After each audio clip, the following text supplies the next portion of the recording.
IRGC की एक गुप्त शाखा है कुद्स फोर्स, और कुद्स फोर्स पर इजराइल में आतंकी हमले का आरोप है। तो मतलब कोई भी विंग, कोई ऑफिशियल हो, अनऑफिशियल हो, अंडरग्राउंड हो, कैसे भी हो, उसको छोड़ नहीं रहा है इजराइल इस बार। दिनेश, आपको ऐसा नहीं लग रहा है इजराइल के अटैक्स पे, आप सोचिएगा, आपको ऐसा नहीं लग रहा कि इजराइल ने एक हिट लिस्ट बना के रखी है? लग रहा है ऐसा। हिट लिस्ट बना के रखी है, किल लिस्ट बना के रखी है, और उसके हिसाब से अच्छा ये टिक, ये फिर गया, ये आईआरजीसी का गया, ये कुद्स फोर्स का गया, ये इनका एयर डिफेंस वाला मामला गया, ये इनके आर्मी का गया, ये एयरफोर्स वाला गया। ये एक एक करके मार रहे हैं और एक एक करके टिक लगा रहे हैं उसके आगे कि ये भी निपट गया, ये भी निपट गया। पूरी की पूरी टॉप मिलिट्री और इंटेलिजेंस लीडरशिप भाइयों ने साफ कर दी है। अब देखिए दूसरा बंदा आएगा, उसको टाइम लगेगा सीखने में, उसको टाइम लगेगा एडजस्ट करने में, और ये उसको भी निपटाएंगे। आपने नहीं देखा था हमास में यही करा था इन्होंने, हिजबुल्लाह में यही करा था। जो पहला वाला था उसको निपटाया नसरल्लाह को, उसके बाद जो आया उसको भी थैंक यू बोल दिया। अब वहां पे कोई है ही नहीं। तो यानी कि सर काट दो, जब आप सर काट दोगे तो शरीर तो ऐसी जमीन पे गिर जाएगा।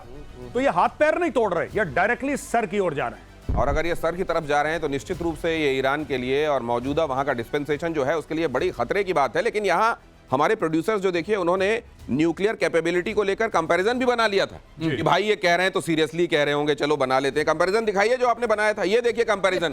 लेकिन बाय द टाइम ये कंपैरिजन आया, उधर से पाकिस्तान ने कहा मैं तो मजाक कर रहा था। जो आप कह रहे हैं ये भोपाल की याद बार बार आप मुझे दिला देते हैं, मैं जो मजाक कर रहा था। मुझे लग रहा है कि ये जो कहा जाता है इनकी तरफ से कि सारे मुस्लिम देश हमारे साथ फला मुद्दे में साथ में आए, ये खुद क्यों नहीं निभा रहे हैं फिर ईरान के समय? ये देखिए मैं आपको एक बात बता रहा हूं, जो अरब कंट्रीज हैं, जो अरब मुस्लिम देश हैं, वो बड़े ही रिस्पॉन्सिबल, ज़हीन और मैच्योर किस्म के हैं।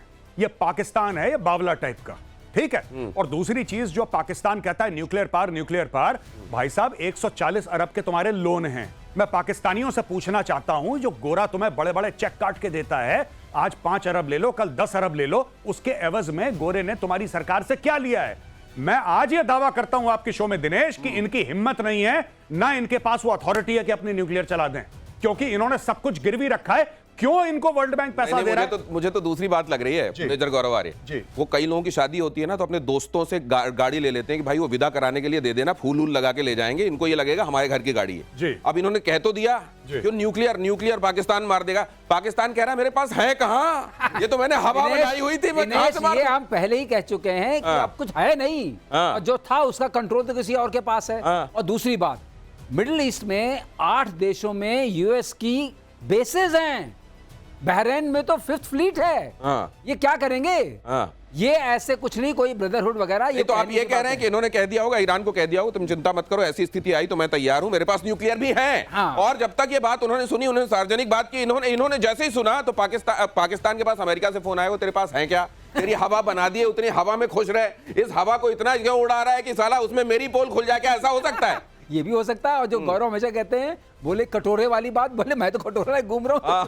ये अगली खबर देखिए, इजराइल के कई शहरों पर ईरान का हमला, तेल अवीव से लेकर हाइफा तक बमबारी की इजराइल के डिफेंस सिस्टम को ईरान ने किया पार। अब ये इजराइल का जो डिफेंस सिस्टम है, इसको लेकर भी सर आपसे बात करूंगा मैं। ये multi layer defence system, iron dome तक जिसको कहा जाता है, फिर उसके बाद इनके पास दूसरे सिस्टम्स भी हैं जो अलग अलग जगहों पर काम कर रहे हैं। फिर ये इतना लीकेज, मतलब ये बात जो कही जाती है ईरान को लेकर कि वाकई उनके पास मिसाइलों का बहुत बड़ा जखीरा सही है। जखीरा सही है। इसमें एक मिसाइल इनकी बहुत जबरदस्त है, वो माननी पड़ेगी, वो इनकी नहीं है लेकिन इनके पास है। तो किसने दी है? वो खिबार शिकान है। खिबार शिकान, थोड़ा अरबी वाला शब्द है, थोड़ा शिकान। वो हाइपरसोनिक मिसाइल, अच्छा, कार्बन कंपोजिट से बनी है। उसका आरसीएस बहुत थोड़ा है। कार्बन कंपोजिट से मतलब जो आपके जैसे जहाज बनते हैं, अच्छा, ओके, अच्छा, जो हल्के होते हैं और बहुत अच्छा, मजबूत होते हैं, अच्छा, वो रडार में उसका इतना रिफ्लेक्शन नहीं आता है। अच्छा। और दूसरी बात ये है, MARV है, आपने MIRV एक बार आपने बात की थी, ये मैन्यूवरल री एंट्री व्हीकल्स है। ओके, तो ये कार्बन लाइन से, मतलब वायुमंडल से बाहर जाती हैं 100 किलोमीटर से ऊपर, वहां से जाके नीचे आती हैं, लेकिन बैलिस्टिक रूट पे नहीं आती हैं, मैनोवर करके आती हैं, इसलिए इनको पकड़ना बड़ा मुश्किल है। तो जो इनके पास, जैसे आपने बताया, आयरन डोम बहुत प्रचलित है, वो रॉकेट ये जो मनूवर जिसको कर सकते हैं वो तो क्रूज होती है ना, या बैलिस्टिक होती है? क्रूज वाली अंदर एटमॉस्फेयर के अंदर चलती है। अच्छा। बैलिस्टिक वाली बाहर से आती है, ओके, ऊपर से आती है। ओके, ओके, ये बैलिस्टिक वाले का रहता है। तो ये जो है, ये सारा जो उनके पास है, ये किसने दिया? आप सोचिए, सैंक्शंस है। ये चाइना? हाँ, सही पकड़ा आपने। और हाइपर ग्लाइड की जो पावर आई है, जो एरो स्ट्रक्चर्स आए चाइना से आए हैं, मेम्स चाहिए, माइक्रो इलेक्ट्रो। तो चाइना तो बड़ा खुश हो रहा होगा यार कि पाकिस्तान ने तो नाक कटवा दी, चलो ईरान थोड़ी इज्जत रखवा रहा है मेरी। पाकिस्तान के पास हाइपरसोनिक वेपन्स नहीं थे। हाइपरसोनिक वेपन्स सिर्फ 3-4 देशों के पास हैं, रशिया के पास हैं, ये इवन अमेरिका के पास जो अभी हैं वो पूरे टेस्टेड नहीं है। अच्छा। और हिंदुस्तान के पास है। ओके, बता दें आपको। अच्छा। ऐसा नहीं कि हम पीछे, हमारे पास है। तो ये वाली जो मिसाइल है इनकी, क्या इसका तोड़ इजराइल के पास नहीं दिख रहा है? वही मैं बता रहा था आपको, है तोड़। लेकिन कभी कभी ऐसा होता है, कितना भी आप वैसा चक्र बना लें, सुदर्शन चक्र, एक दो उसमें से निकल जाते हैं। अच्छा। और तो ये लीकेज ही है जो हो रहा है, ये लीकेज है। तो ये देखिए, ये कई सारा इजराइल का multi layer air defence system आप यहाँ पर देख रहे हैं, हमारी टीम ने तैयार किया है। यहाँ पर आपको हम ये बता रहे हैं कि कई जैसे ये जो है आपका आयरन डोम, ये आपने बताया था 70 किलोमीटर तक प्रोटेक्ट करता है। उसके बाद डेविड स्लिंग आता है। उसके बाद डेविड स्लिंग की खासियत क्या है? डेविड स्लिंग 40 से 140 के बीच में जाता है। अच्छा। उसके बाद एरो 1 आता है। ओके।